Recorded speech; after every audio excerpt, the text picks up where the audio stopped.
Malam itu, di bawah guyuran hujan Jakarta, aku bergegas ke rumah sakit demi suamiku yang katanya patah tulang.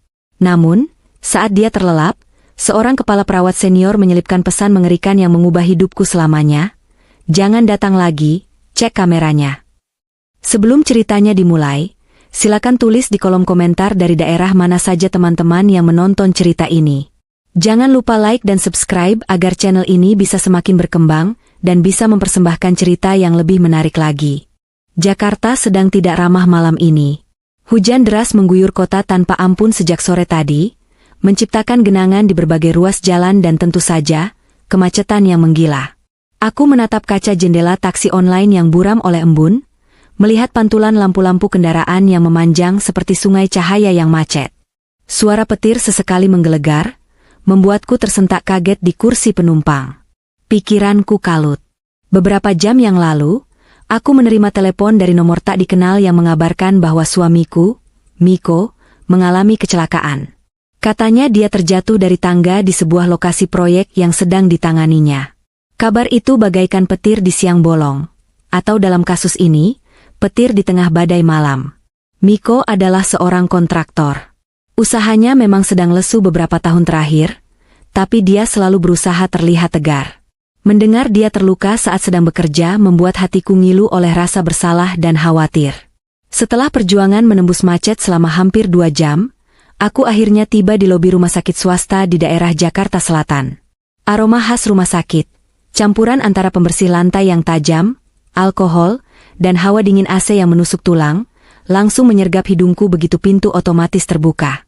Aku berlari kecil menuju resepsionis, menyebutkan nama suamiku dengan napas tersengal. Bapak Miko dirawat di ruang VIP Melati, kamar 307. Bu, ujar petugas resepsionis dengan senyum profesional yang terlatih. Aku mengangguk cepat dan bergegas menuju lift. Di dalam lift, aku mencoba mengatur napasku. Sebagai seorang auditor keuangan, aku terbiasa menghadapi tekanan dan angka-angka yang rumit. Tapi menghadapi situasi di mana orang yang kucintai terluka adalah hal yang sama sekali berbeda. Tanganku gemetar saat menekan tombol lantai 3. Pintu kamar 307 terbuka sedikit. Di dalamnya, suasana terasa begitu sunyi dan steril. Miko berbaring di ranjang pasien yang canggih. Kaki kanannya digips tebal dan digantung tinggi dengan alat traksi. Wajahnya terlihat pucat di bawah cahaya lampu neon yang putih menyilaukan. Ada beberapa lebam kecil di lengannya. Hatiku mencelos melihat kondisinya. Mas. Panggilku lirih sambil mendekat. Miko membuka matanya perlahan. Dia tampak lemah. Amel, sayang, kamu sudah sampai? Maaf ya, aku malah bikin kamu repot malam-malam begini. Hujannya deras banget ya di luar, suaranya terdengar parau dan penuh rasa sakit. Aku duduk di kursi lipat di samping ranjangnya, menggenggam tangannya yang terasa dingin. Jangan ngomong gitu. Kamu itu suamiku. Gimana ceritanya bisa sampai jatuh begini? Miko meringis pelan saat mencoba menggeser posisinya. Ah, sakit. Biasalah, Dek. Di proyek licin habis hujan, aku kepleset pas lagi cek struktur tangga darurat. Untung cuma patah tulang kering, nggak kena kepala. Dia mencoba tersenyum, tapi terlihat sangat dipaksakan. Aku mengelus lengannya dengan lembut. Ya ampun, Mas. Kamu harusnya lebih hati-hati. Proyek itu kan emang bahaya. Iya, aku salah. Maaf ya, ucapnya lagi, kali ini sambil memejamkan mata seolah menahan nyeri yang luar biasa. Dek, kamu pulang aja ya? Ini udah larut banget. Besok kan kamu harus masuk kantor pagi-pagi. Lagian di sini juga nggak bisa ngapa-ngapain, cuma nemenin aku tidur. Nggak apa-apa, Mas. Aku temenin kamu di sini malam ini. Aku bisa tidur di sofa itu kok. Tolakku halus. Mana mungkin aku tega meninggalkannya sendirian dalam kondisi seperti ini. Jangan, sayang. Badan kamu nanti sakit semua tidur di sofa sempit itu. Kamu kan auditor. Kerjamu butuh konsentrasi tinggi. Kalau kamu kurang tidur, nanti malah salah hitung gimana? Pulang ya. Aku nggak apa-apa kok. Ada suster yang jaga 24 jam. Miko bersikeras dengan nada memohon yang membuatku bimbang. Rasa lelah memang mulai mendera tubuhku. Seharian ini aku berkutat dengan laporan audit klien yang sangat menuntut. Punggungku terasa pegal dan mataku mulai berat. Argumen Miko ada benarnya juga. Kalau aku sakit, siapa yang akan mencari uang untuk biaya rumah sakit ini? Asuransi Miko sudah lama tidak aktif karena dia kesulitan membayar preminya. Saat aku sedang menimbang-nimbang, pintu kamar terbuka. Seorang perawat senior dengan seragam putih rapi masuk. Namanya Suster Sari, terlihat dari nametag yang tersemat di dadanya. Wajahnya tegas, tanpa senyum basa-basi, tipikal kepala perawat yang sudah makan asam garam dunia medis. Selamat malam. Waktunya cek tensi dan infus ya, Pak Miko, ujarnya dengan nada datar dan profesional. Suster Sari bergerak cekatan memeriksa monitor di samping ranjang, lalu beralih ke selang infus yang menancap di tangan kiri Miko. Aku mundur sedikit memberi ruang. Miko kembali merintih saat Suster Sari menyuntikkan sesuatu ke selang infusnya. Obat pereda nyeri ya, Pak. Biar bisa tidur nyenyak, kata Suster Sari. Setelah selesai dengan infus, Suster Sari beralih merapikan selimut Miko yang sedikit berantakan di bagian kaki yang digantung. Gerakannya cepat dan efisien. Namun, saat dia berdiri tegak kembali dan berbalik ke arahku, terjadi sesuatu yang sangat aneh.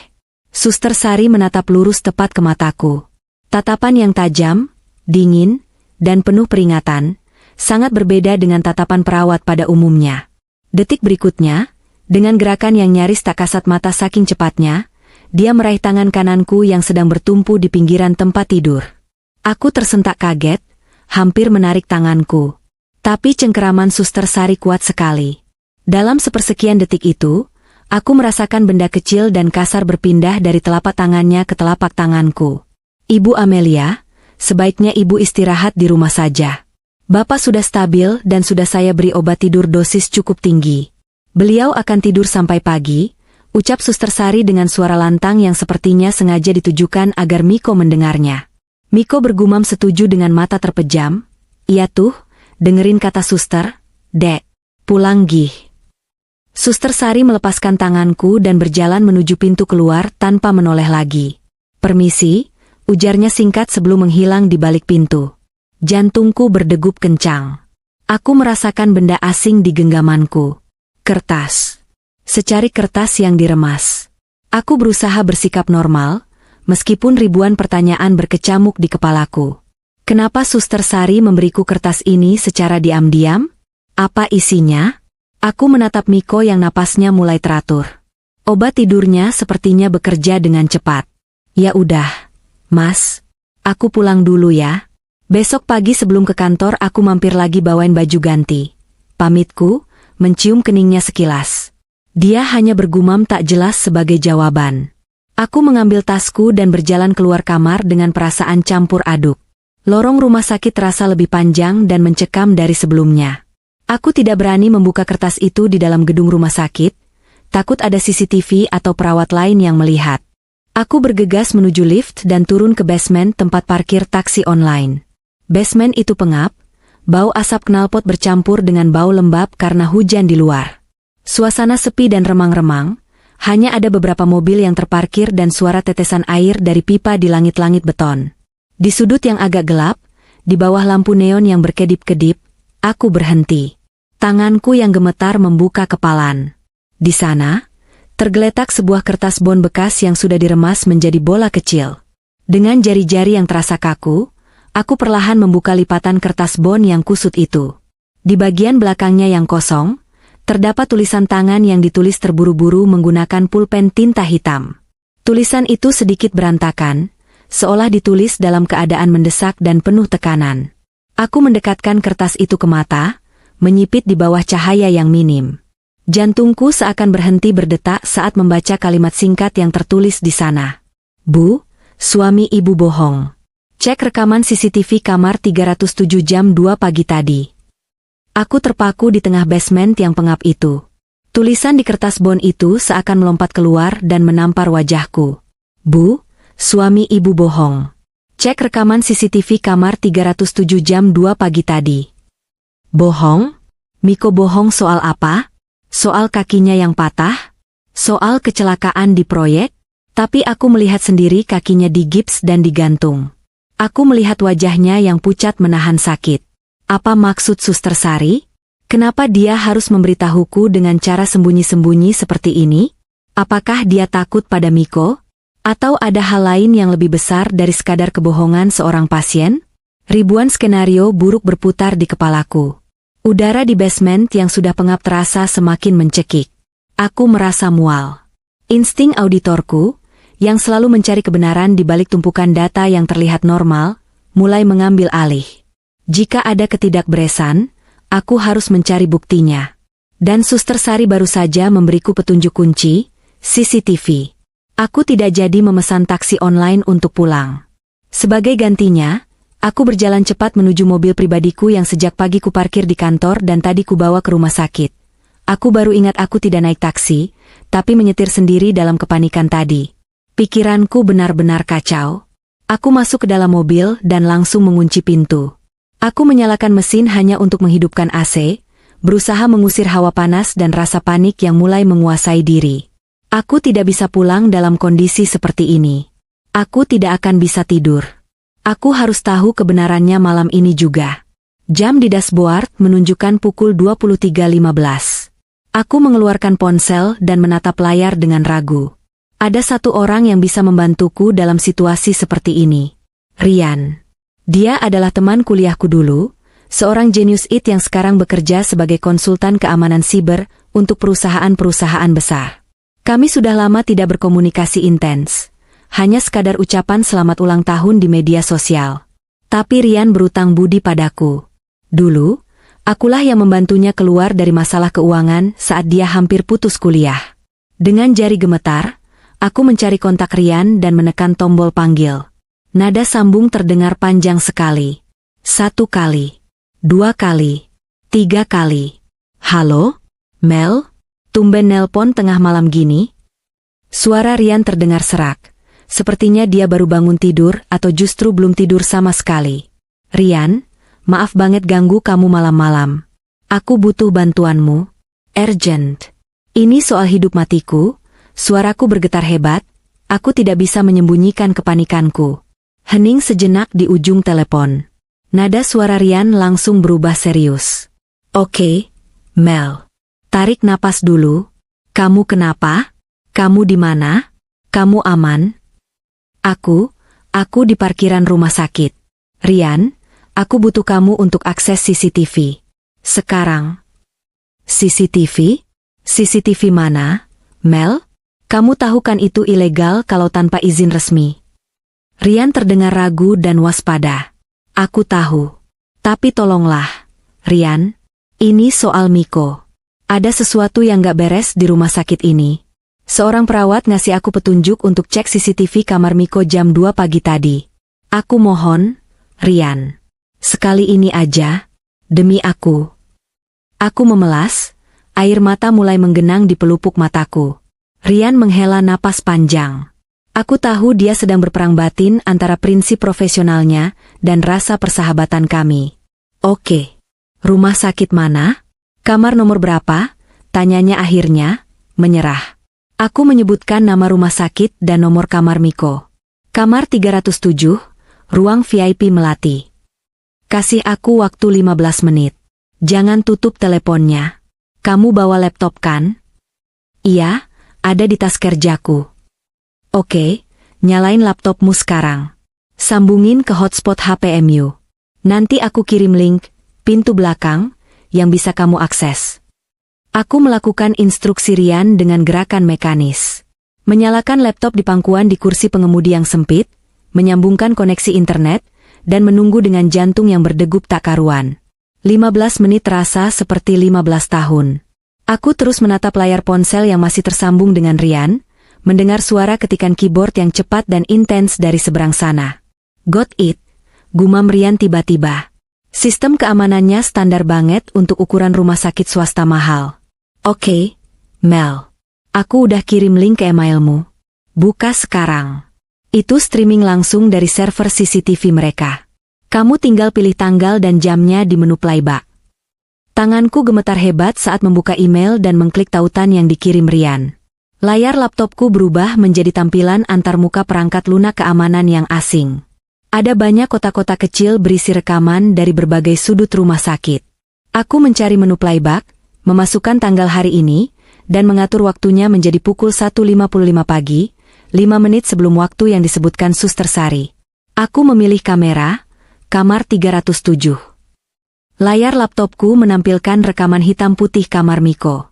Ada keterangan waktu di sudut kanan atas yang berjalan detik demi detik, pukul 1:55:32. Pukul 1:55:33. Di layar, Miko terlihat sedang tidur telentang. Kakinya yang digips tampak tergantung, persis seperti yang kulihat tadi. Semuanya tampak normal. Apa yang harus kulihat? Apakah Suster Sari salah? Atau dia hanya ingin mempermainkanku? Waktu menunjukkan pukul 1:58. Tiba-tiba, Miko bergerak. Dia membuka matanya, melihat ke kiri dan ke kanan dengan waspada, seolah memastikan tidak ada orang lain di ruangan itu. Kemudian, dia melakukan sesuatu yang membuat napasku tercekat di tenggorokan. Dengan gerakan yang sangat lincah dan tanpa beban, Miko bangun dan duduk di tepi tempat tidur. Dia meraih kakinya yang tergantung. Tidak ada ringisan kesakitan sama sekali di wajahnya. Dengan cekatan, dia melepas ikatan kain yang menggantung kakinya. Lalu, aku menutup mulutku dengan tangan saking kagetnya, dia membuka gips di kakinya dengan mudah. Gips itu ternyata hanya tempelan, semacam properti yang bisa dilepas pasang dengan perekat velcro di bagian belakangnya. Kakinya utuh. Tidak ada bengkak, tidak ada lebam, dan jelas tidak ada tulang yang patah. Dia menggerak-gerakkan pergelangan kakinya dengan leluasa, bahkan berdiri dan melakukan peregangan kecil di samping tempat tidur. Brengsek, desisku pelan. Air mata kemarahan mulai menetes. Jadi selama ini dia hanya bersandiwara? Semua rasa sakit itu, semua drama di telepon tadi, semuanya palsu? Tapi kejutan belum berakhir. Jam di layar menunjukkan tepat pukul 2. Pintu kamar 307 terbuka pelan. Seorang wanita muda masuk dengan langkah mengendap-endap. Dia mengenakan hoodie oversized dan membawa sebuah bungkusan plastik. Aku mengenali wanita itu meskipun wajahnya tertutup sebagian oleh tudung hoodie. Clara. Sepupu jauh Miko yang selama ini Miko akui sebagai adik angkatnya, karena orang tuanya sudah meninggal. Clara yang sering datang ke rumah kami untuk meminta uang jajan atau sekadar menumpang makan. Miko tersenyum lebar melihat kedatangan Clara. Dia langsung memeluk wanita itu dengan mesra, terlalu mesra untuk ukuran sepupu atau adik angkat. Clara membalas pelukannya, lalu menaruh bungkusan yang dibawanya di meja. Lama banget sih, Yang. Aku udah lapar nih dari tadi pura-pura merintih kesakitan, ucap Miko. Suaranya terdengar jelas di rekaman CCTV yang ternyata juga merekam audio. Ya maaf dong, Mas. Tadi di lobi masih ada satpam yang jaga ketat. Aku harus nunggu dia ke toilet dulu baru bisa nyelinap masuk lewat pintu samping, jawab Clara manja sambil membuka bungkusan itu. Aroma sate padang seakan menembus layar laptop. Mereka duduk di sofa di sudut kamar, makan sate padang dengan lahap sambil tertawa-tawa kecil. Pemandangan itu begitu surrealis. Suamiku yang seharusnya terbaring lemah karena patah tulang, kini sedang makan sate dengan selingkuhannya di kamar rumah sakit VIP yang mahal. Gimana aktingku tadi pas nelpon si Amelia? Meyakinkan kan? Tanya Miko dengan mulut penuh sate. Clara tertawa renyah. Juara Oscar deh kamu, Mas. Dia pasti panik banget tuh sekarang. Percaya banget dia kalau kamu kecelakaan di proyek. Ya harus percaya dong.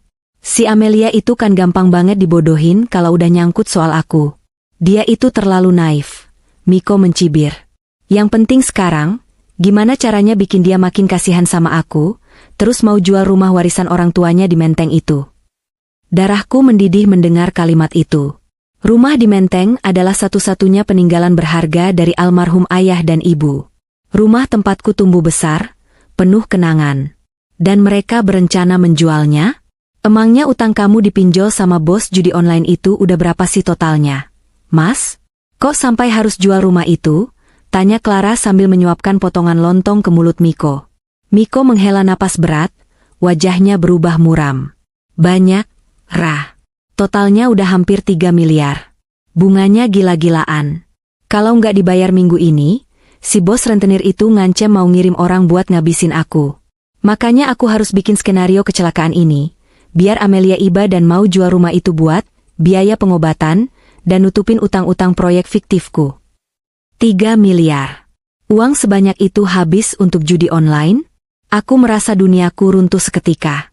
Selama ini aku bekerja keras siang malam, berhemat, menabung, sementara suamiku menghamburkan uang untuk berjudi dan berselingkuh dengan wanita yang kuanggap sudah seperti adik sendiri. Aku menatap layar laptop dengan pandangan kosong, air mata mengalir deras tanpa bisa kuhentikan. Rasa sakit hati, kecewa, dan amarah bercampur menjadi satu, menciptakan lubang besar di dadaku. Malam ini, di dalam mobil yang dingin di basement rumah sakit, Amelia yang lama, istri yang penurut dan naif, telah mati. Dan dari abunya, seorang Amelia baru sedang lahir.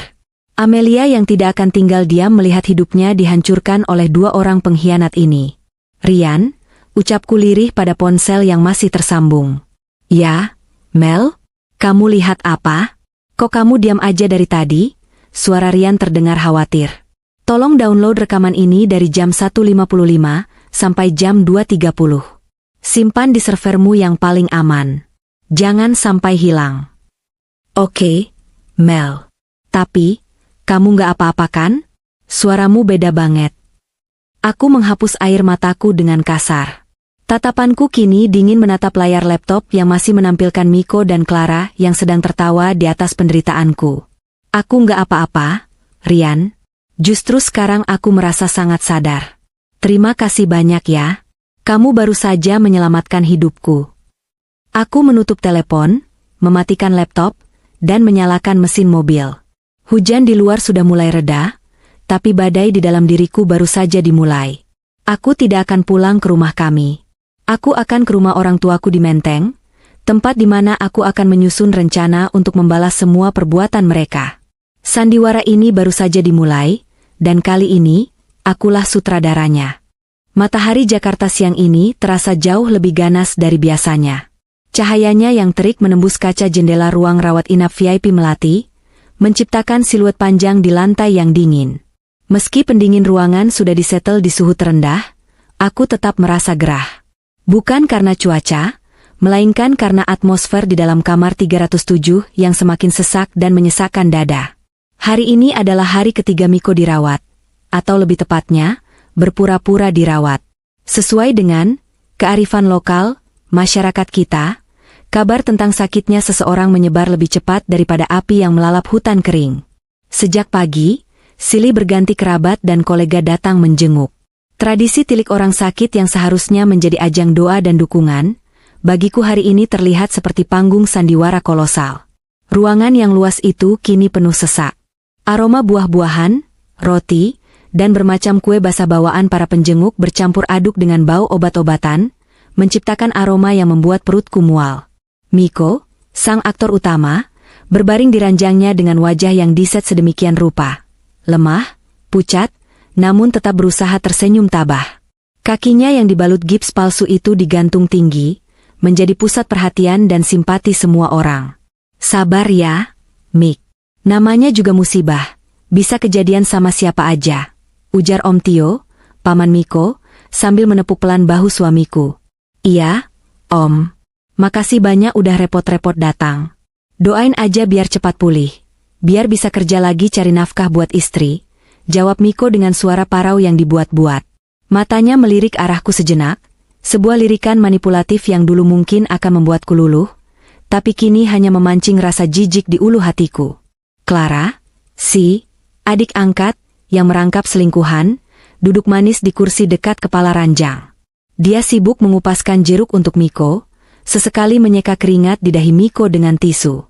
Pemandangan itu begitu manis di mata orang lain. Sepupu yang berbakti. Tapi di mataku, itu adalah adegan menjijikan dari 2 pengkhianat yang tidak punya urat malu. Aku berdiri di sudut ruangan, bersandar pada dinding, mengamati semuanya dengan tatapan kosong. Aku harus bertahan. Aku tidak boleh meledak sekarang. Tiba-tiba, pintu kamar terbuka lebar dengan kasar. Suara tangisan histeris langsung memenuhi ruangan, mengalahkan suara obrolan para tamu lain. Bu Harni, ibu mertuaku, masuk dengan langkah terhuyung-huyung, didramatisir sedemikian rupa seolah dia baru saja berlari maraton dari rumahnya. Ya Allah, Gusti, anakku. Miko, anakku sayang. Bu Harni menjerit, langsung menerobos kerumunan penjenguk dan memeluk tubuh Miko yang terbaring. Ibu tenang, Bu. Miko nggak apa-apa kok. Miko berakting kaget, tapi tangannya menyambut pelukan ibunya. Nggak apa-apa gimana? Kaki kamu hancur begitu dibilang nggak apa-apa. Ya ampun, nasibmu kok malang sekali. Ratap Bu Harni sambil mengelus gips palsu itu dengan derayan air mata yang, harus kuakui, sangat meyakinkan. Jika aku tidak tahu kebenarannya, mungkin aku juga akan ikut menangis melihat adegan ibu dan anak ini. Bu Harni kemudian menoleh ke arahku. Tatapannya yang tadinya penuh duka mendadak berubah tajam. Setajam silet, saat mendarat di wajahku. Dia bangkit berdiri dan menghampiriku. Para tamu lain seketika terdiam, menyadari ketegangan yang tiba-tiba muncul. Mereka, seperti penonton sinetron, menanti drama apa yang akan terjadi selanjutnya. Amel, bentak Bu Harni. Kamu ini istri macam apa? Suami sakit parah begini, kamu malah diam saja di pojokan seperti patung. Bukannya mijitin suami, atau suapin makan, malah si Clara yang sibuk ngurusin Miko. Kamu itu istri atau pajangan? Aku menarik napas panjang, berusaha menahan gejolak amarah yang mendidih di dada. Aku baru saja selesai mengurus administrasi di depan, Bu. Lagian ada Clara yang katanya mau bantu. Jawabku tenang, sebisa mungkin menjaga nada suaraku tetap datar. Halah, alasan saja kamu. Bu Harni menepis alasanku. Dia kembali duduk di tepi ranjang Miko, menggenggam tangan anaknya erat-erat. Dengar ya, Amel. Ibu sudah dengar semuanya dari Miko. Katanya biaya operasi dan penyembuhan kaki Miko ini butuh biaya besar. Miliaran, karena ada saraf yang kejepit dan harus pasang pen titanium dari Jerman atau apalah itu. Belum lagi utang-utang proyek Miko yang macet karena dia sakit begini. Aku mengangkat alis. Skenario mereka semakin berkembang rupanya. Pen titanium dari Jerman? Kreatif sekali. Terus maksud ibu apa? Tanyaku, memancingnya. Bu Harni menatapku lekat-lekat, air matanya sudah berhenti, berganti dengan tatapan menuntut. Jual rumah warisan orang tuamu yang di Menteng itu. Sekarang juga. Ruangan menjadi hening. Beberapa kerabat tampak saling berbisik, tapi tidak ada yang berani menyela. Rumah Menteng itu peninggalan satu-satunya dari ayah dan ibu saya, Bu. Itu rumah masa kecil saya. Tolakku halus, meski aku sudah tahu arah pembicaraan ini. Amel. Miko tiba-tiba bersuara, nadanya penuh kepedihan yang dibuat-buat. Aku tahu rumah itu berharga buat kamu. Tapi apa harta lebih berharga daripada nyawa dan masa depan suamimu? Kakiku ini kalau nggak segera ditangani dengan alat khusus yang mahal itu, bisa cacat seumur hidup. Mel, kamu mau punya suami cacat? Clara ikut menimpali, wajahnya dipasang sok sedih. Iya, Mbak Amel. Kasihan Mas Miko. Semalam dia merintih kesakitan sampai nggak bisa tidur. Aku yang nemenin aja sampai nggak tega lihatnya. Masa Mbak Amel tega sih nahan-nahan harta padahal suami lagi menderita begini? Darahku mendesir hebat. Clara, wanita yang semalam makan sate padang sambil tertawa-tawa dengan suamiku, sekarang menceramahiku soal belas kasihan? Betapa hebatnya mereka memutarbalikkan fakta. Di mata semua orang di ruangan ini, aku sekarang adalah tokoh antagonisnya. Istri pelit yang lebih sayang rumah warisan daripada suami.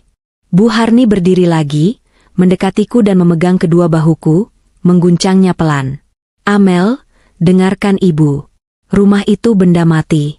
Warisan bisa dicari lagi. Tapi suami itu cuma satu. Surga istri itu ada pada ridho suami. Kalau Miko tidak ridho karena kamu pelit bantu dia, kamu mau masuk neraka? Ingat, kamu itu belum bisa kasih Miko keturunan. Sekarang kamu juga mau biarkan dia cacat. Kata-kata itu menohok tepat di ulu hati. Masalah keturunan selalu menjadi senjata pamungkas Bu Harni untuk menyudutkanku. Padahal dokter bilang kami berdua sehat, hanya belum rezeki. Tapi kali ini, rasa sakit itu tertutup oleh rasa muak yang luar biasa. Aku menatap wajah tua yang penuh kepalsuan itu. Wajah yang selama ini kuhormati, ternyata menyimpan kelicikan yang sama dengan anaknya. Aku memejamkan mata sejenak, membayangkan rekaman CCTV itu lagi. Miko yang berjoget, Miko yang melepas gips. Gambaran itu menjadi bahan bakarku untuk tetap tenang. Jika aku menolak sekarang, mereka akan curiga. Aku harus bermain sesuai permainan mereka, tapi dengan aturanku sendiri. Aku membuka mata, lalu memasang wajah sedih dan pasrah. Aktingku mungkin tidak sekelas Miko, tapi cukup untuk menipu mereka yang sudah merasa di atas angin. Ibu benar, ucapku lirih, menundukkan kepala. Maafkan Amel, Bu. Amel cuma bingung karena rumah itu banyak kenangannya. Tapi ibu benar, keselamatan Mas Miko lebih penting. Senyum kemenangan terukir tipis di sudut bibir Bu Harni, meski ia berusaha menyembunyikannya dengan ekspresi lega. Miko dan Clara saling berpandangan sekilas, mata mereka berbinar tamak. Nah, gitu dong. Itu baru istri solehah, seru Bu Harni, langsung memelukku. Pelukan yang terasa seperti lilitan ular. Kapan bisa dijual? Ibu punya kenalan makelar yang bisa bantu jual cepat. Aku melepaskan pelukannya perlahan. Gak usah pakai makelar, Bu, nanti potongannya besar. Kebetulan teman kantor Amel ada yang lagi cari rumah di daerah Menteng. Dia orang kaya lama, uangnya siap cash. Amel akan hubungi dia hari ini juga. Miko langsung terlihat bersemangat, bahkan lupa untuk berakting lemas. Serius? Dek? Cash keras? Wah, alhamdulillah. Kamu urus secepatnya ya. Sertifikatnya ada di brankas rumah kan? Iya, Mas. Tapi butuh proses kan? Nggak bisa sehari jadi. Aku harus cek keaslian sertifikat di BPN, urus notaris, dan lain-lain. Mungkin butuh waktu seminggu, jelasku. Seminggu kelamaan, Mel, protes Clara, lalu buru-buru menutup mulutnya saat sadar dia terlalu lancang.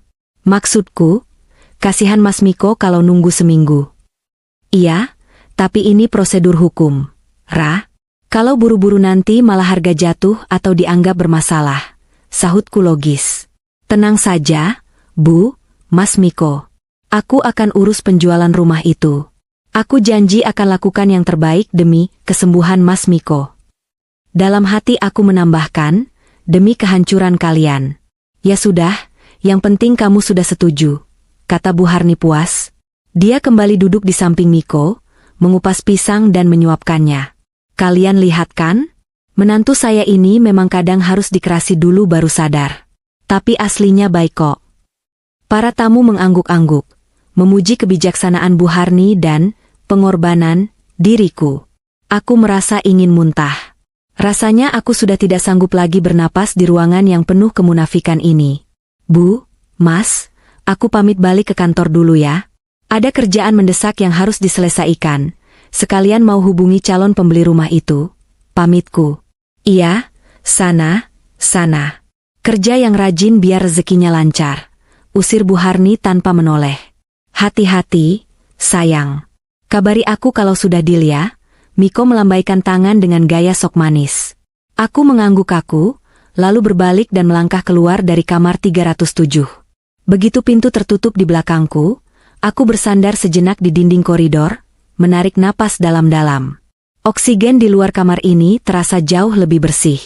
Tanganku mengepal kuat hingga kuku-kukuku memutih. Kalian pikir kalian sudah menang? Tunggu saja. Rumah menteng itu tidak akan pernah jatuh ke tangan kalian sepeser pun. Justru rumah tanggaku dengan mulah yang akan kurobukan hingga rata dengan tanah. Lantai 25 Gedung Sudirman adalah tempat persembunyianku yang paling aman. Di sini, di balik dinding kaca yang menampilkan pemandangan hutan beton Jakarta yang angkuh, aku kembali menjadi diriku sendiri, Amelia sang auditor. Di sini, tidak ada air mata buaya, tidak ada sandiwara kaki patah, dan tidak ada mertua yang manipulatif. Yang ada hanya angka, data, dan fakta. Dan seperti yang selalu diajarkan mentor auditku dulu, angka tidak pernah berbohong, manusialah yang berbohong. Suara ketikan keyboard memenuhi ruangan kubikelku. Rekan-rekan kerjaku sibuk dengan laporan akhir bulan mereka, tapi aku sedang mengerjakan proyek pribadi yang jauh lebih krusial. Laptop kantor dan laptop pribadiku menyala berdampingan. Di layar kanan, data pekerjaan kantor. Di layar kiri, neraca kehancuran rumah tanggaku. Aku memulai audit forensik terhadap keuangan Miko. Sebagai istri yang selama ini terlalu percaya, Aku memang bodoh karena tidak pernah memeriksa detail keuangannya secara mendalam. Dia selalu bilang, urusan bisnis biar aku yang pusing, kamu terima jadi aja. Dan aku menurut. Bodohnya aku. Langkah pertama, aku mengakses mobile banking Miko. Dulu dia pernah memintaku membantunya mengaktifkan aplikasi itu di ponsel barunya, dan diam-diam aku mencatat passwordnya sebagai langkah berjaga-jaga jika terjadi sesuatu padanya. Ternyata, sesuatu itu adalah pengkhianatan. Aku mengunduh mutasi rekeningnya selama 1 tahun terakhir. Mataku menelusuri baris demi baris transaksi dengan teliti. Jantungku berdegup kencang setiap kali menemukan anomali. Dan ternyata, anomali itu bukan hanya 1 atau 2, tapi ratusan. Proyek perumahan Cikarang, yang dia bilang rugi besar karena ditipu rekanan, ternyata tidak pernah ada transaksi pembayaran material atau upah tukang yang signifikan. Yang ada justru aliran dana keluar yang masif ke sebuah rekening atas nama PT Naga Mas Sentosa. Aku melacak nama perusahaan itu di database umum. Hasilnya nihil, tapi ketika aku mencari nomor rekening tujuannya di forum-forum diskusi internet, aku menemukan fakta yang membuatku lemas. Itu adalah rekening penampungan untuk situs judi slot online. Angkanya membuat kepalaku pening. 5 juta, 10 juta, 20 juta transfer itu terjadi hampir setiap hari. Kadang ada uang masuk, kemenangan mungkin, tapi jumlahnya kecil dan langsung habis ditransfer balik ke sana lagi dalam hitungan jam. Total kerugian dalam setahun terakhir mencapai hampir 1,5 miliar rupiah. Jadi, uang tabungan kami yang sering dia minta dengan alasan tambahan modal proyek, itu lari ke meja judi digital? Tanganku gemetar karena marah. Keringat dingin mengucur di pelipisku. Belum selesai keterkejutanku, aku menemukan pola transaksi lain yang tak kalah menyakitkan. Transfer rutin bulanan sebesar 5 juta rupiah ke rekening atas nama Clara. Keterangan beritanya beragam, beli pulsa, uang kos, atau kadang hanya emotikon senyum. 5 juta rupiah per bulan? Itu lebih besar dari uang belanja yang dia berikan padaku untuk makan sebulan. Ada juga transaksi-transaksi gaya hidup hedon yang membuatku ingin melempar laptop. Pembayaran hotel bintang 5 di Bandung pada tanggal saat dia bilang sedang tinjau lokasi proyek di luar kota. Pembelian tas branded di sebuah butik online seharga 20 juta rupiah. Tas yang pernah kulihat dipakai Clara saat arisan keluarga, dan dia bilang itu tas KW super hadiah dari pacarnya. Ternyata pacarnya adalah suamiku. Brengsek, desisku pelan. Air mata kemarahan menetes di pipiku, tapi buru-buru ku hapus. Tidak ada waktu untuk menangis. Aku harus fokus. Selain mutasi bank, aku juga memeriksa email Miko yang tersinkronisasi di tablet lama yang dia tinggalkan di rumah. Di folder spam dan trash, aku menemukan teror yang sesungguhnya. Email-email berisi ancaman kasar dari berbagai penyedia pinjaman online, pinjol, baik yang legal maupun ilegal. Bayar utangmu anjing. Atau kami datang ke rumah. Dana sudah jatuh. Bunga berjalan 10% per hari. Jangan lari. Foto istrimu akan kami sebar sebagai penipu jika tidak transfer sore ini. Aku membeku membaca ancaman terakhir itu. Mereka punya data pribadiku. KTP-ku, foto-fotoku, bahkan mungkin nomor telepon kantor ini. Miko pasti menggunakan dataku sebagai penjamin tanpa sepengetahuanku. Ini bukan lagi sekadar perselingkuhan, ini adalah kriminalitas. Miko telah menyeret hidupku ke dalam lubang neraka yang dia gali sendiri. Aku menarik napas dalam-dalam, mencoba menenangkan detak jantung yang berpacu liar. Panik tidak akan menyelamatkanku. Aku harus bertindak strategis. Langkah kedua, penyelamatan aset. Aku segera membuka tab baru di browser. Aku mengakses akun investasi reksadana dan saham milikku. Syukurlah. Rekening investasi ini murni atas namaku dan terpisah dari rekening operasional rumah tangga. Tapi Miko tahu aku punya simpanan ini. Jika dia terdesak, dia pasti akan memaksaku mencairkannya. Dengan jari-jari yang bergerak cepat di atas keyboard, aku melakukan redemption, pencairan, seluruh unit reksadanaku. Aku mengarahkan dana pencairan itu bukan ke rekening gajiku yang biasa, melainkan ke rekening bank digital baru yang baru saja kubuka 5 menit yang lalu secara online. Rekening yang Miko tidak pernah tahu keberadaannya. Selanjutnya, aku mengecek saldo tabungan di rekening bersama. Isinya tinggal sedikit, hanya sekitar 50 juta rupiah. Sisa gaji dan bonus tahunanku yang belum sempat kupindahkan. Tanpa ragu, aku mentransfer 45 juta diantaranya ke rekening rahasiaku, menyisakan 5 juta saja agar tidak terlalu mencurigakan jika Miko mengecek saldo lewat M-Banking di ponselnya. Kemudian, aku bangkit dari kursi. Mbak Dini, aku izin keluar sebentar ya ke bank di bawah. Ada urusan urgent, pamitku pada rekan sebelah kubikelku. Oke, Mel. Jangan lama-lama ya, Pak Bos mau minta progress report jam 4 nanti, jawab Dini tanpa mengalihkan pandangan dari layarnya. Aku turun ke lobi gedung, menuju kantor cabang bank tempat aku menyimpan Safe Deposit Box, SDB. Ini adalah benteng pertahanan terakhirku. Di dalam kotak besi itu tersimpan perhiasan emas warisan ibuku, sertifikat asli rumah menteng, BPKB mobilku, dan beberapa dokumen penting lainnya. Sesampainya di ruang Hasanah Ban yang dingin dan sunyi, aku membuka kotak besiku.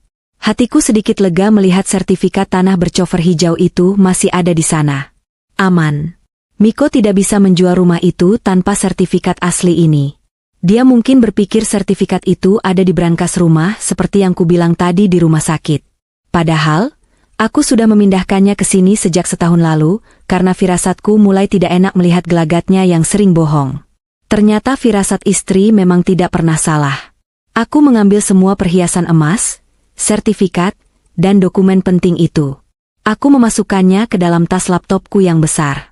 Aku tidak akan membiarkan barang-barang ini tetap di sini.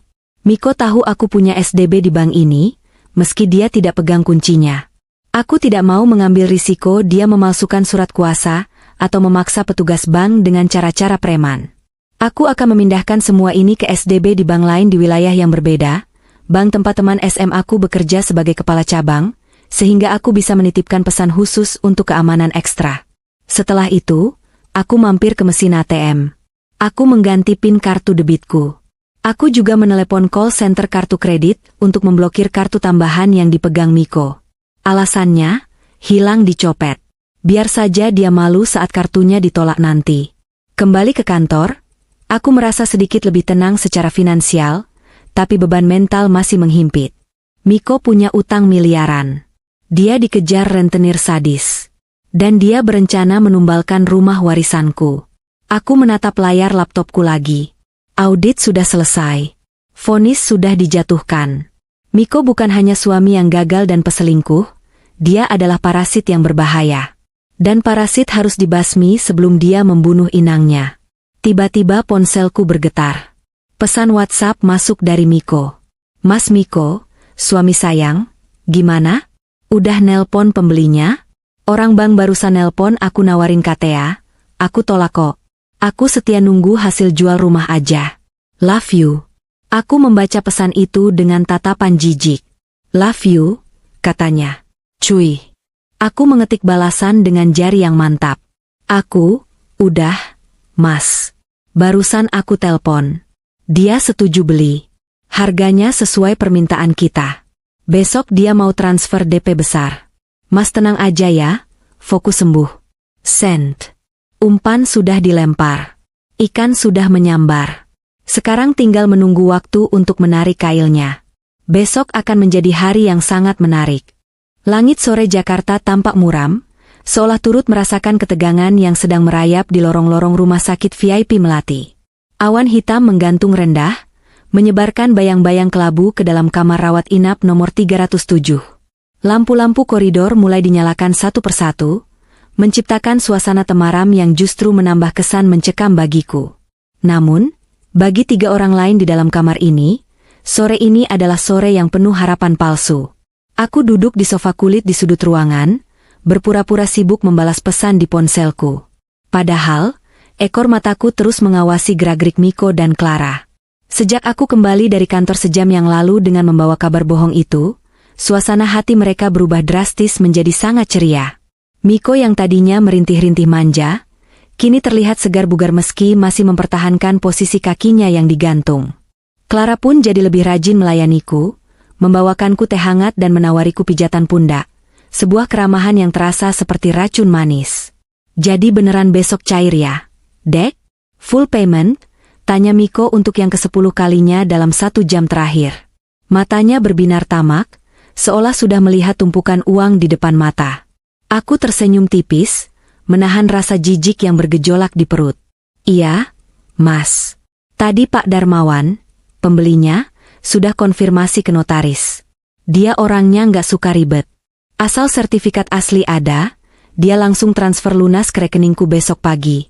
Nilainya sesuai yang kita minta, 15 miliar. Mendengar angka 15 miliar, Bu Harni yang sedang sholat asyar di pojok ruangan, sampai mempercepat gerakan salamnya. Dia buru-buru melipat mukena dan bergabung dalam obrolan kami dengan wajah sumringah. Alhamdulillah. Gusti Allah memang maha baik. Seru Bu Harni sambil menengadahkan tangan. Akhirnya doa ibu dikabulkan. Kamu lihat kan, Amel? Kalau kita ikhlas berkorban demi suami, rezeki itu datangnya tak disangka-sangka.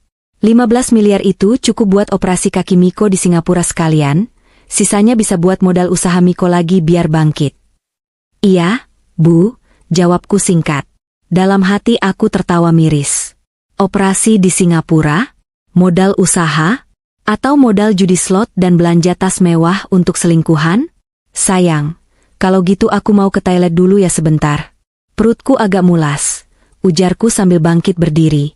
Ini adalah bagian dari rencanaku. Aku perlu memberi Miko ruang privasi semu agar dia melakukan kesalahan fatalnya.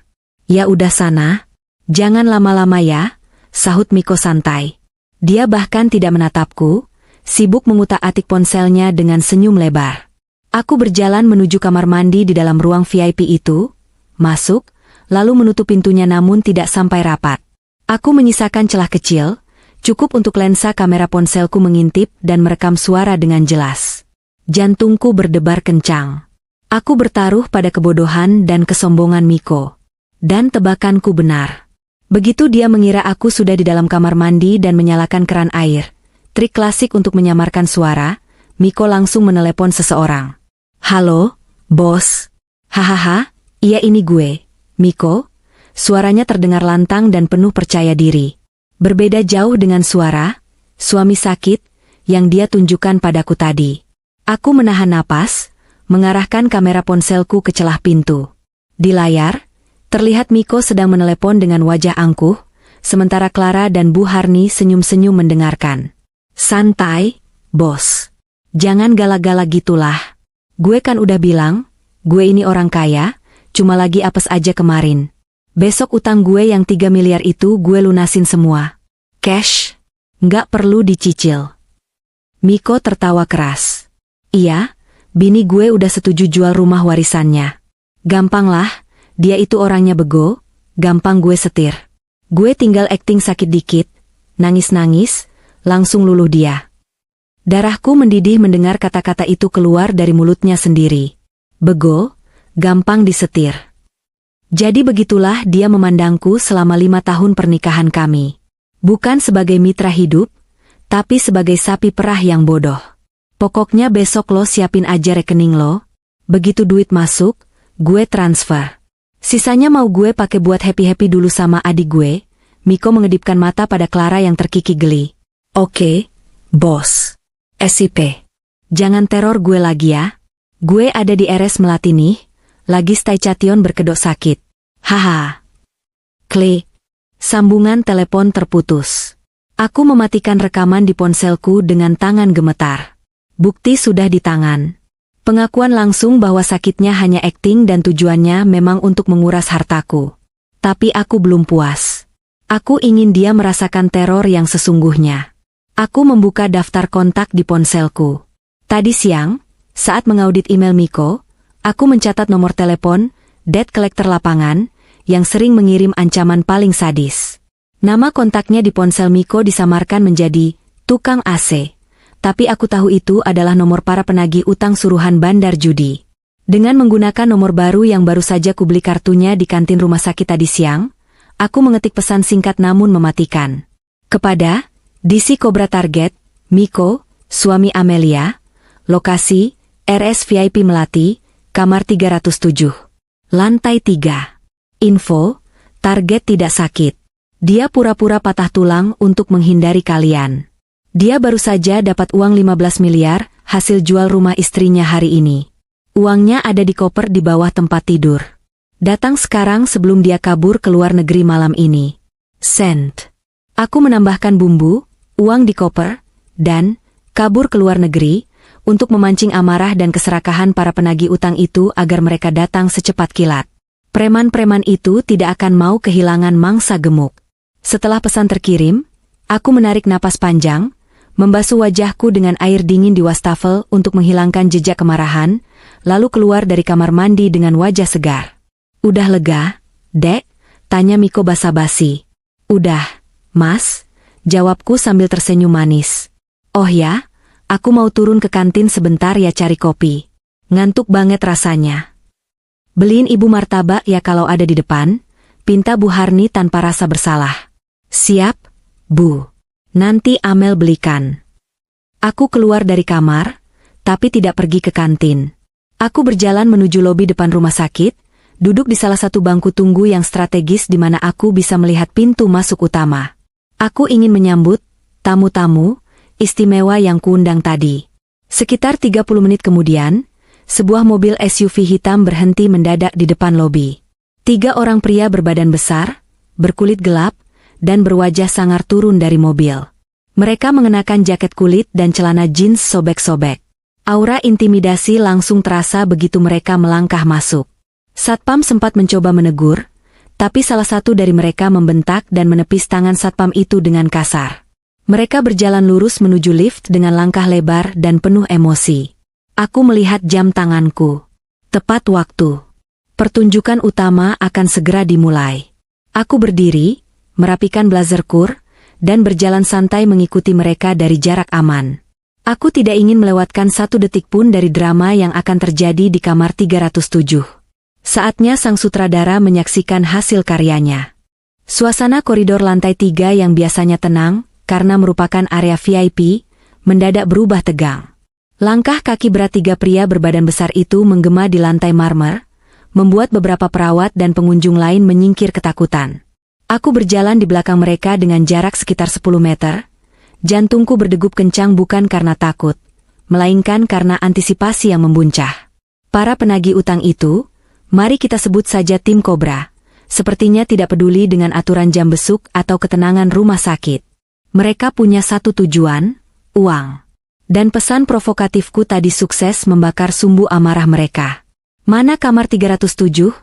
Teriak salah satu pria yang paling besar, kepalanya botak dengan tato naga melilit di leher. Mereka sampai di depan pintu kamar Miko.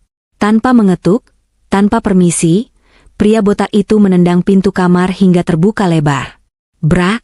Suara hantaman pintu yang membentur dinding terdengar sangat keras. Aku mempercepat langkahku dan berhenti tepat di ambang pintu, cukup dekat untuk melihat dan mendengar semuanya, tapi cukup aman agar tidak langsung menjadi sasaran. Di dalam kamar, pemandangannya kacau balau. Bu Harni yang sedang asyik memakan martabak pesanannya menjerit histeris hingga tersedak. Clara yang sedang duduk di pangkuan Miko, ya, di pangkuan pasien patah tulang, melompat kaget dan nyaris terjatuh. Miko sendiri wajahnya langsung pucat pasi, matanya terbelalak melihat siapa yang datang. "Miko," bentak si botak. Suaranya menggelegar memenuhi ruangan. "Enak banget lo ya. Kita cariin kemana-mana, ternyata lo ngumpet di sini sambil pangku-pangkuan."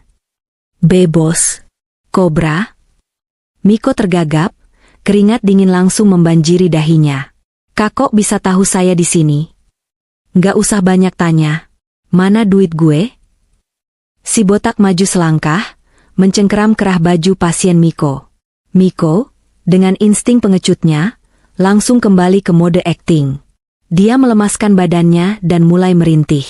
"Aduh, ampun, bos. Saya lagi sakit parah, kaki saya patah, aduh sakit."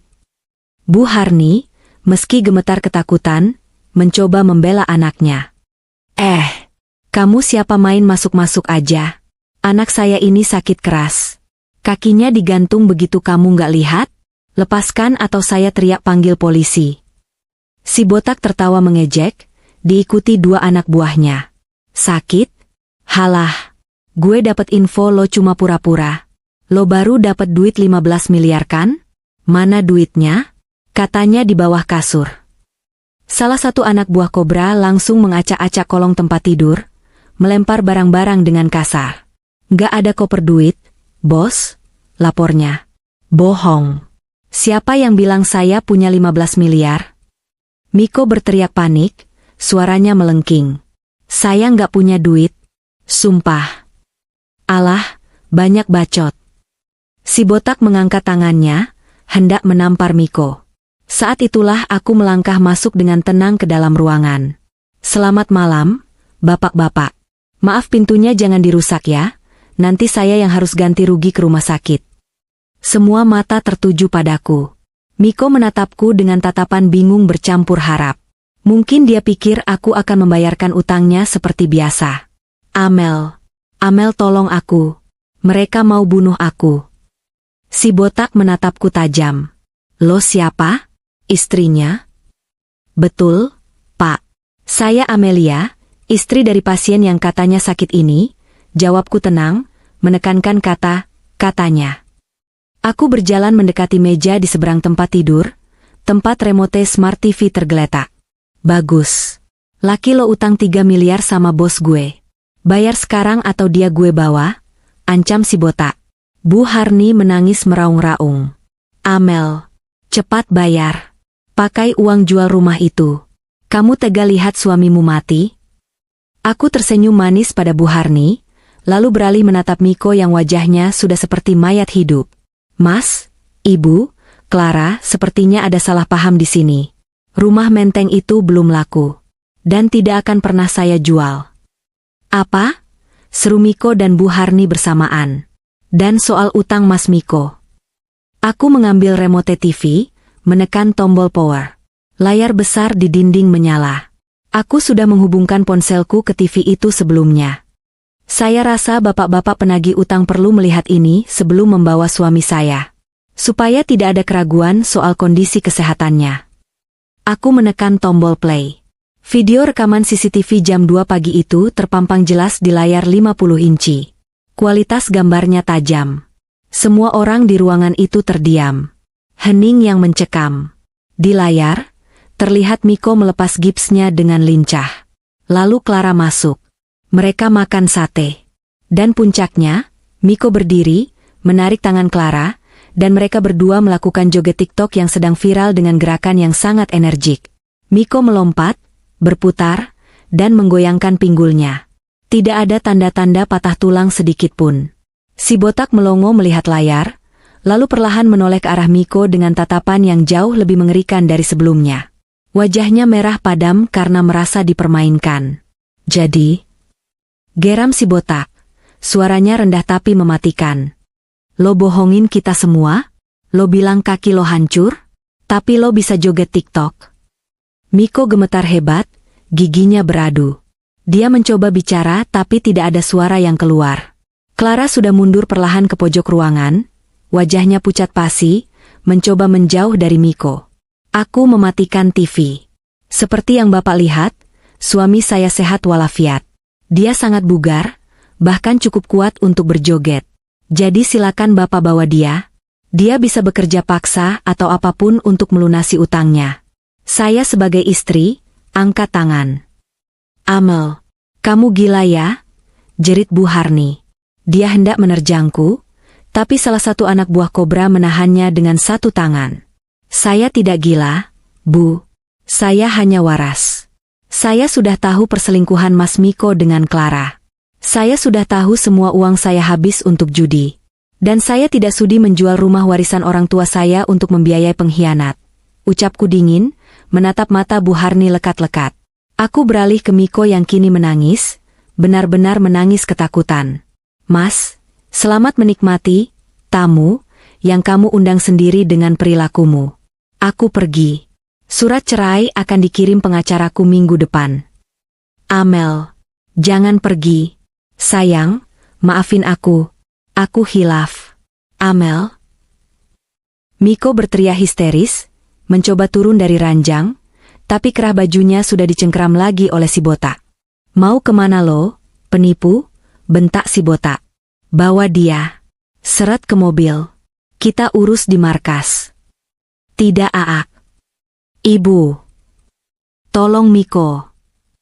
Jeritan Miko memilukan saat dia diseret paksa turun dari ranjang.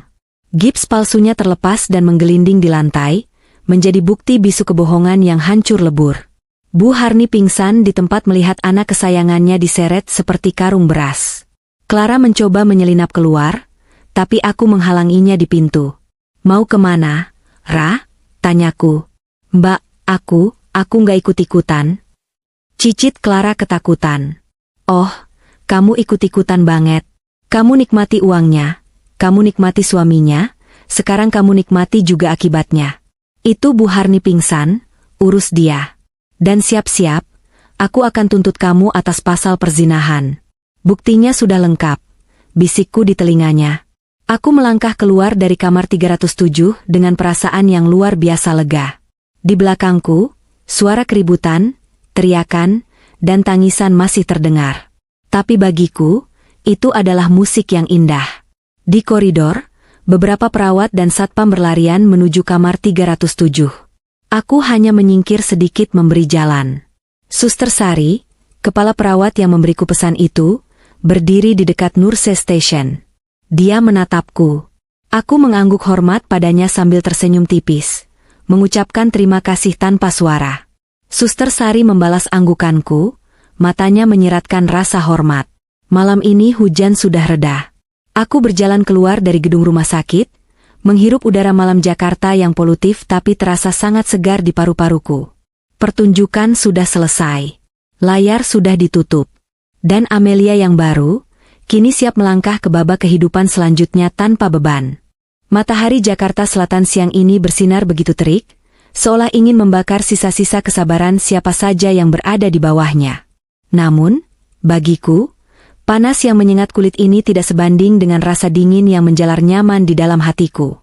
Rasa dingin yang menyejukkan, rasa lega yang sudah lama ku nanti. Aku berdiri di depan gedung pengadilan agama, merapikan blazerku yang sedikit kusut karena terlalu lama duduk di ruang sidang. Suara ketuk palu hakim tadi masih terngiang jelas di telingaku. 3 kali ketukan. Tok, tok, tok. Bunyi yang sederhana, namun memiliki kekuatan magis untuk memutus benang kusut yang selama 5 tahun ini melilit leherku. Majelis hakim telah mengabulkan gugatan ceraiku secara fair stake, karena pihak tergugat, Miko, sudah 3 kali tidak hadir dalam persidangan sebelumnya dengan alasan kesehatan. Hari ini, keputusan itu sudah final. Aku resmi menyandang status janda. Dan demi Tuhan, aku tidak pernah merasa sebahagia ini. Aku menarik napas panjang, menghirup udara kebebasan yang bercampur dengan debu jalanan. Rasanya manis. Aku melangkah menuju parkiran, berniat segera meninggalkan tempat yang penuh dengan aura kesedihan dan perpisahan ini. Namun, langkahku terhenti ketika melihat sebuah mobil tua, taksi online, berhenti tepat di depan lobi. Pintu taksi terbuka. Seorang wanita tua dengan kerudung berantakan turun lebih dulu. Wajahnya terlihat jauh lebih tua 10 tahun dari terakhir kali aku melihatnya di rumah sakit beberapa bulan lalu. Guratan lelah dan stres tercetak jelas di setiap inci kulit wajahnya. Itu Bu Harni, mantan ibu mertuaku. Dia berbalik, membantu seseorang keluar dari kursi penumpang. Hatiku mencelos, bukan karena rindu, tapi karena rasa ironi yang begitu pekat menampar kesadaranku. Miko, mantan suamiku itu keluar dengan susah payah. Dia tidak lagi berakting. Kali ini, dia benar-benar duduk di kursi roda. Kaki kanannya, kaki yang dulu dia gips palsu demi memeras hartaku, kini terlihat mengecil dan kaku. Wajahnya yang dulu sombong dan penuh tipu daya, kini tirus, cekung, dan dihiasi bekas luka memanjang di pipi kiri. Kenang-kenangan dari tamu yang dia undang sendiri malam itu. Rupanya mereka baru datang untuk mencoba membatalkan atau menunda putusan, tapi mereka terlambat. Sidang sudah selesai. Aku hendak memalingkan wajah dan terus berjalan menuju mobilku, tapi mata Bu Harni yang jeli sudah menangkap sosokku. Amel, Amel tunggu, teriak Bu Harni. Suaranya serak, menyiratkan keputusasaan yang mendalam. Dia berlari kecil menghampiriku, meninggalkan Miko yang kesulitan memutar roda kursinya sendiri di jalanan yang tidak rata. Aku berhenti, menegakkan punggung, dan memasang topeng dingin andalanku. Tidak ada lagi Amelia yang penurut. Yang ada di hadapan mereka kini adalah orang asing. Amel, nak, alhamdulillah kita ketemu di sini. Bu Harni mencoba meraih tanganku, tapi aku memundurkan langkah, membuat tangannya menggantung di udara. Ada apa, Bu? Sidang sudah selesai. Hakim sudah ketok palu. Kita tidak ada urusan lagi, jawabku datar. Bu Harni mulai menangis. Air mata yang dulu sering digunakannya untuk memanipulasiku, kini terlihat tulus karena penderitaan. Tolong Ibu, Mel. Tolong Miko. Kami hancur. Rumah Ibu di kampung sudah disita rentenir. Miko cacat beneran sekarang, Mel.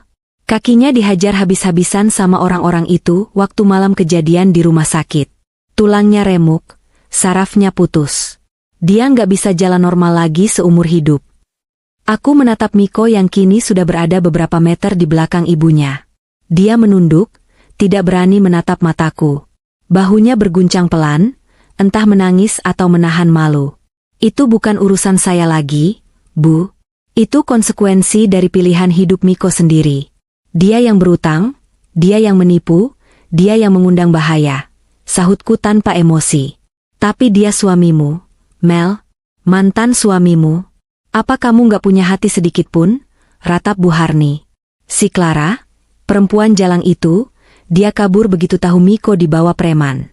Dia bawa lari sisa uang tunai yang ada di dompet Miko. Kami gak punya siapa-siapa lagi. Dimas, adik Miko itu, gajinya cuma UMR, gak cukup buat bayar terapi dan utang yang masih menumpuk. Nama Clara disebut. Ah, tentu saja. Parasit akan pindah ketika inangnya sudah sekarat. Aku tidak terkejut sama sekali mendengar Clara meninggalkan Miko. Cinta yang dibangun di atas fondasi materi dan perselingkuhan tidak akan pernah bertahan saat badai datang. Bu, potongku tegas.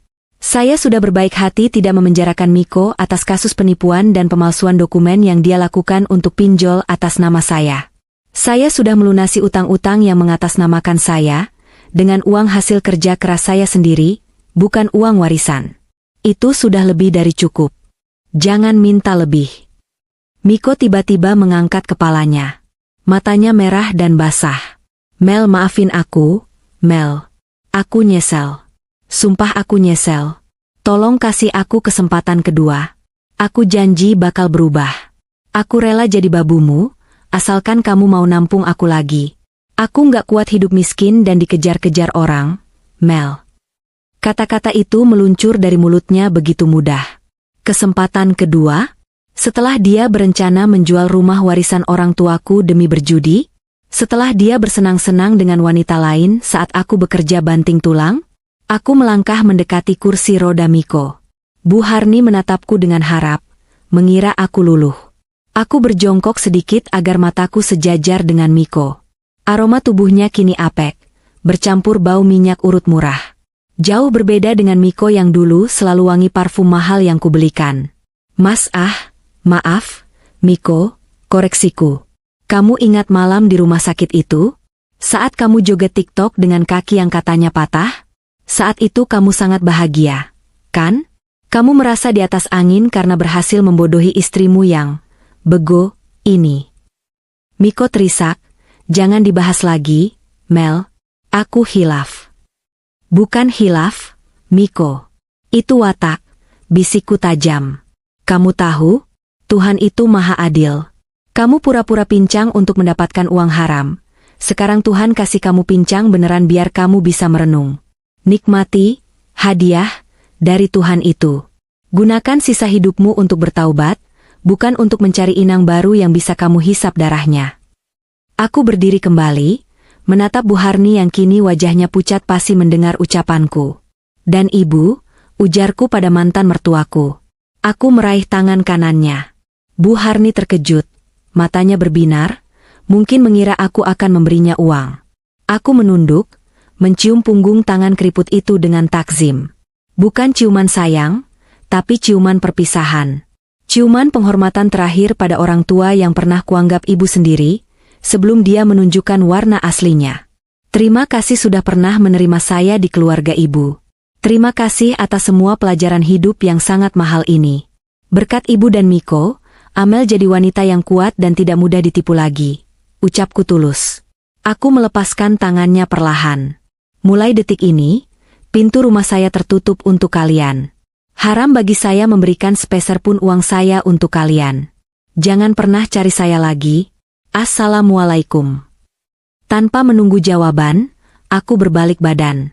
Langkahku tegap dan mantap. Di belakangku, terdengar suara tangisan Miko yang pecah, meraung-raung memanggil namaku seperti anak kecil yang ditinggal ibunya di pasar. Amel, jangan tinggalin aku. Amel. Suara itu menyayat hati bagi siapapun yang mendengarnya. Orang-orang di sekitar parkiran menatap dengan pandangan bertanya-tanya. Tapi aku tidak peduli. Aku tidak menoleh sedikit pun.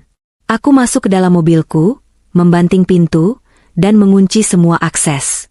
Di dalam kabin mobil yang hening, aku menatap bayanganku di spion tengah. Tidak ada air mata. Tidak ada rasa sesal. Yang ada hanya wajah seorang wanita yang baru saja memenangkan kembali hidupnya. Aku menyalakan mesin, memutar lagu favoritku dengan volume keras, meredam suara raungan Miko di luar sana.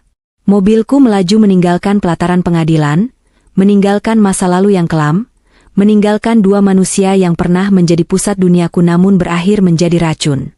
Langit Jakarta masih panas, tapi di dalam hatiku, musim semi baru saja dimulai. Aku akan pulang ke rumah Menteng, rumah yang berhasil kuselamatkan, dan tidur nyenyak untuk pertama kalinya dalam bertahun-tahun tanpa rasa cemas. Besok adalah hari baru, dan aku siap menyambutnya sendirian, dengan kepala tegak.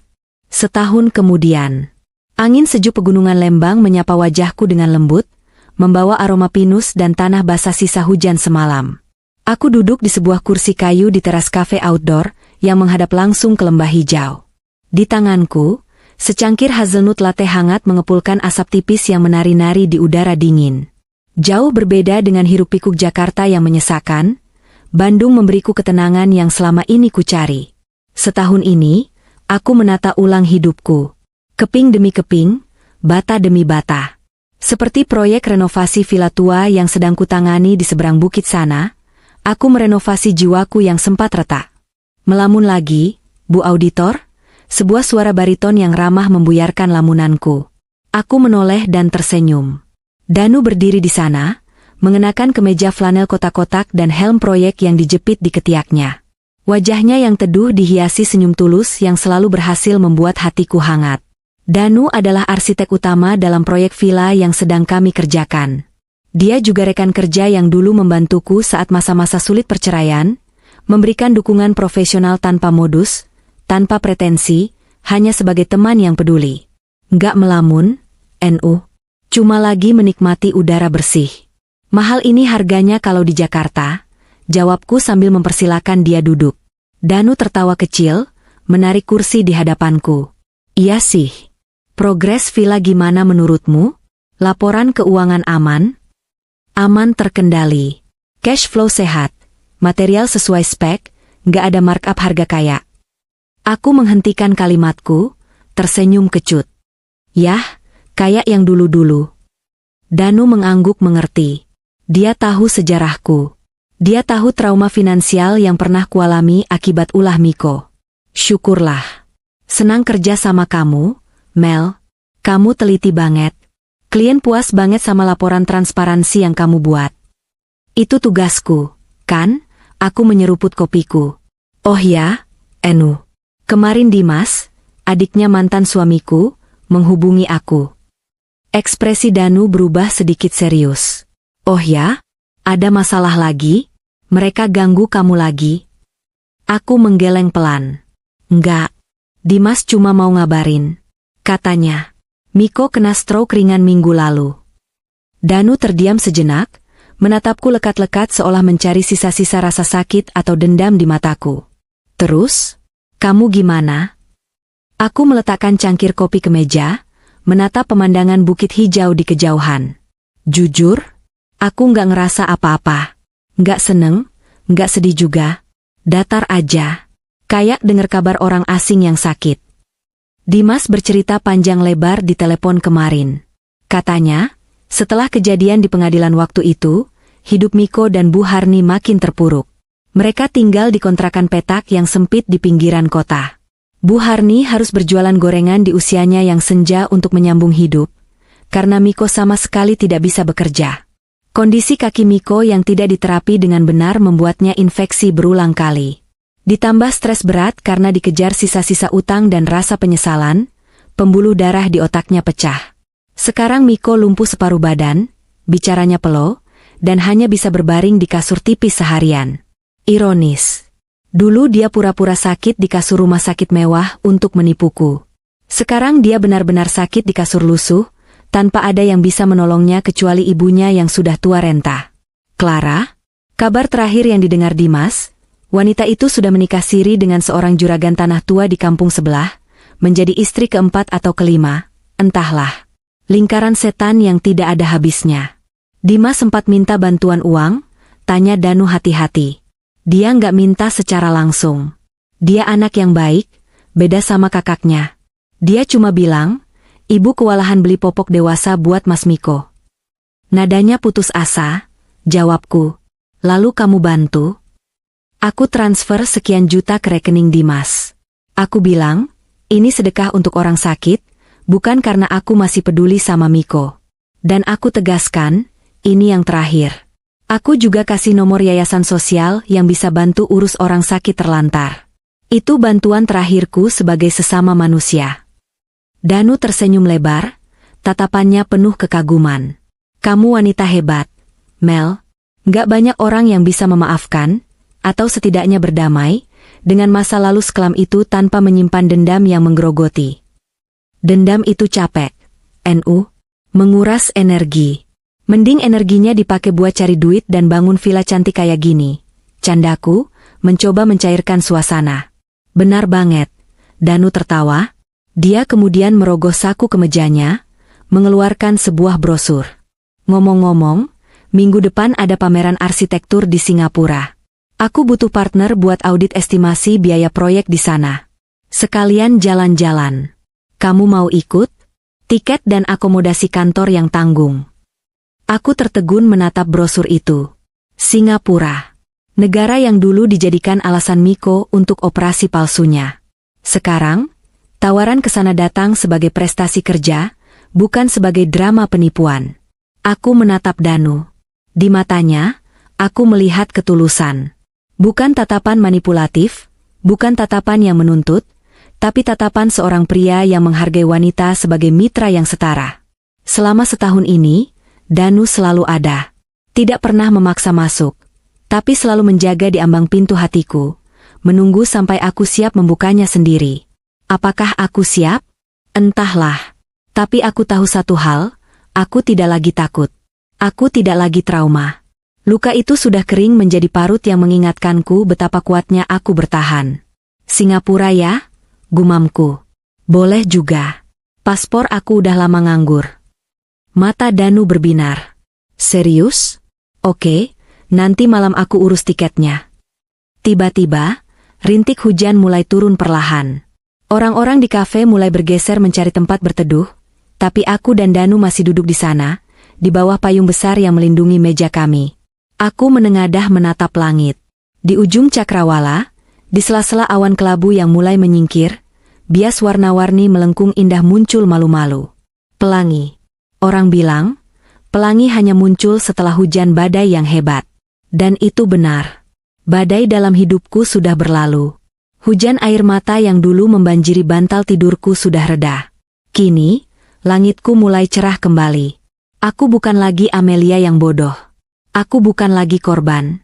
Aku adalah wanita merdeka yang berdiri di atas kakiku sendiri, memegang kendali penuh atas takdirku. Kisah sandiwara di ruang VIP Melati itu sudah tamat. Buku itu sudah kututup rapat dan kubakar. Sekarang, aku sedang menulis halaman pertama dari buku baruku. Buku tentang kebangkitan, kesuksesan, dan mungkin harapan akan kebahagiaan yang nyata, tanpa sandiwara. Lihat, NU. Pelangi, tunjukku ke langit.